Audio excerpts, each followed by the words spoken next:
Hello everyone, welcome back to my channel. So in today's video we are going to learn a very small concept, okay, of a simple pendulum, okay. So how to find time period from pendulum. This is our today's topic that will be covered in within a minute or two. So at first let us know what is a pendulum. Basically pendulum are of two types. First, it is a simple pendulum. Second, it is a compound pendulum. Whenever we are talking about simple pendulum, then we are actually meaning this. This is a simple pendulum. Basically, in a simple pendulum, there is a support from where a string is extended. This string is actually attached to a bob. Bob is nothing other than a metallic ball. In somewhere, a plastic hollow ball filled with water is used, or glass hollow means hollow ball made up of glass in which water is filled and used. In some cases, we have iron balls or brass balls. So that acts as the bob. Now, a string which has been extended here. What is the work of the string? To connect the bob, and it is acting as a very important part for this formula, right? So it is holding the bob as well as it has been attached to the support. So this string has to be massless. Now, telling massless will be wrong. Why? Because anything without mass will not be a matter. Because matter is anything that has mass and occupies space. So what we can say from here is the mass of the string will be negligible, very less mass, but the string will be rigid. And below the string, a bob will be attached and it will be extended from a support. Now coming to the formula. Time period equals to 2 pi into root over of L by G. This is the formula. Okay. Now we are not going to look into any matter. What is frequency? What is amplitude? All these factors are associated with pendulum, but in today's objective we are not going to learn all this. A simple concept, we are just going to learn the formula, and we will be knowing how to find out the time period. First of all, what is the time period? Time period is the time taken for one complete oscillation. Oscillation means, if we are seeing graphically, suppose this is, so let us take this example only. This is a pendulum. Now suppose I have extended the pendulum to this side. Okay. For example, let my marker be, let this white portion, okay, be the string, and let this red portion be the bob. Assume it to be a pendulum. And my hand is the support. I am extending it like this. Okay. Now the point to which I have extended, this particular point is called the extreme point. So here see I have given some dotted lines. So see, this is the maximum point here and this is the maximum point here. So these two are called the extreme points. So if this is my support and if I am extending it to this particular extent, then this becomes my extreme position. As soon as I leave it, it will come back to its mean position. So after it has been stretched or it has been taken to the extreme position, it will come back to its mean position. Let mean position be A, this be B, this be C. Okay. So we are pulling it towards B. As soon as we are releasing it, it is coming back to A, and it is again going to C and again coming back to A. That what's complete a oscillation. Oscillation is a complete it's to and fro motion. Okay, that means whenever the bob will be coming from its mean position to the extreme position on one side, again going back to its mean position, again going to its extreme position on the another side, again from the extreme position it is coming back to its mean position, right? So after coming back from its mean position from point C, it is completing one oscillation. Okay. So graphically we are representing this. What we can say, if suppose this is the axis, then the graph will be like this. Okay. Since I am drawing like this, so it's not a perfect graph that I have drawn. Okay, this is smaller, this is bigger, so please consider. So we are, suppose this is the, not suppose, actually it is the graph of the pendulum. Okay, not a perfect one, but workable. This particular line, okay, this x-axis, this is called the x-axis. This x-axis is your mean position. So starting from mean position, that is A, we are stretching it and taking it to its, extreme position, that is maximum position. So B, again it is coming back to its mean position, that is A. Again it is going to C, that is again another extreme position, and again from C it is coming back to the mean position, that is A. And this particular thing is completing one complete oscillation. Okay, so the amount of time taken to complete this particular oscillation is called the time period.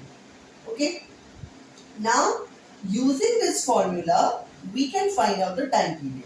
Now there are many graphical representation, graphical proof of this formula. We are not going to learn anything in today's objective. Okay, so now I've already told you what is the formula, 2 pi into root over of L by G. We know the value of pi already. The value of pi is already known to us. What is the value of pi? If we are taking question paper into consideration, then it will be mentioned in the question paper whether you have to use 22/7 or you will use 3.14. If nothing is mentioned, then it is up to you. But if it is mentioned that use pi as 22/7, then you have to use this value. If it is mentioned that use pi as 3.14, then you have to use this value. So it depends on the question paper. Okay? And if nothing is mentioned, I have already told you, you are free to do anything. Anything in the sense, you are free to use any value. Okay? So now coming to L and G. Now, till here it is okay. Root over of L by G. What does this L mean and what does this G mean? It's a common question that we'll like. So let's see what is the meaning of L and what is the meaning of G. See, L is known as the effective length. So the L stands for effective length. So effective length is abbreviated, or it is, symbolically it is represented using L. L is the length of the string from the support to the center of gravity of the ball. Now what is center of gravity? We are not going to learn. Since it's a different topic, I don't want to proceed with some other topic in this particular video. So if this is a bob, okay, though it's not a perfect circle. Suppose this is the bob, then centered of, since it's a sphere, remember the center of gravity stays in the center of the sphere. Okay, so here the center of gravity will be this thing. Okay, this dot. So the length from the support, the length, we are starting the measurement from the support, taking the full measurement of the string and ending up to the point where the center of gravity is lying. So the full length from the support to the center of gravity of the bob stands for your effective length, abbreviated as L. Okay, so that goes your L. Now what is G? G, it's very much known to us, acceleration due to gravity. Okay, what is acceleration? Rate of change of velocity. Okay, rate of, that means with every unit time, how much velocity is increased. Obviously in a particular direction, since we are talking about velocity, it is a vector quantity. So that is what is called acceleration. So due to gravity, the acceleration produced is denoted by G. So So that is your acceleration due to gravity. Now, let me tell you one interesting thing. It's a common thing if we are learning physics, then everybody will see take g either as 10 meter per second square, or more precisely we can take the value as 9.8 meter per second square. Okay.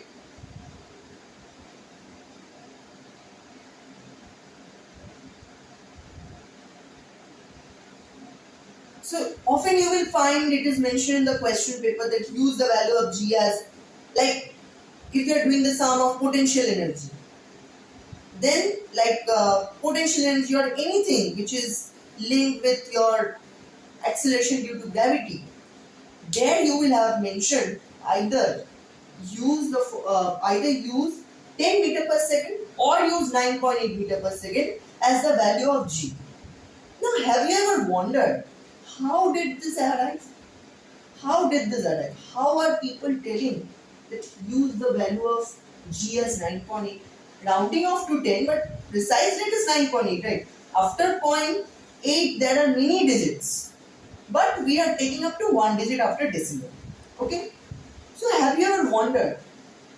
The question is common. The question arises to me also.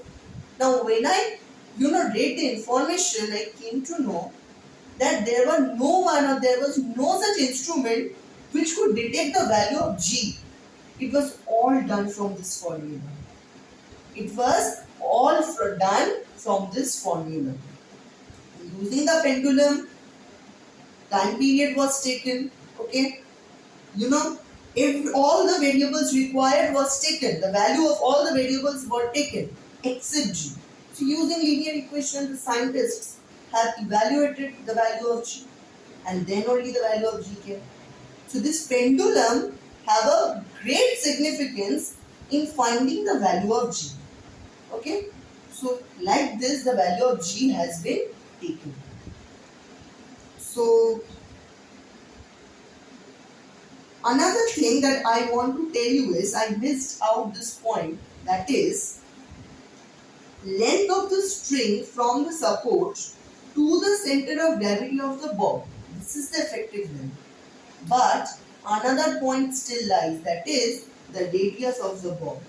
I missed out this point, so I am again adding up this point to this concerned topic at the end of this video. So that is effective length. I have told you we are taking from the support, taking the full length of the string till the center of gravity of the bob. As well as we are also taking the radius of the bob. It is a sphere. Sphere will obviously have some radius. So that radius is summed up with the length. Then only we are finding the effective length, symbolically represented as L, small l. Okay. So that was all for today's video. Hope you have liked my video. If you like my video, please like, share and subscribe it. Also press the bell icon to get the notification of my uploaded video. So till the next video, bye.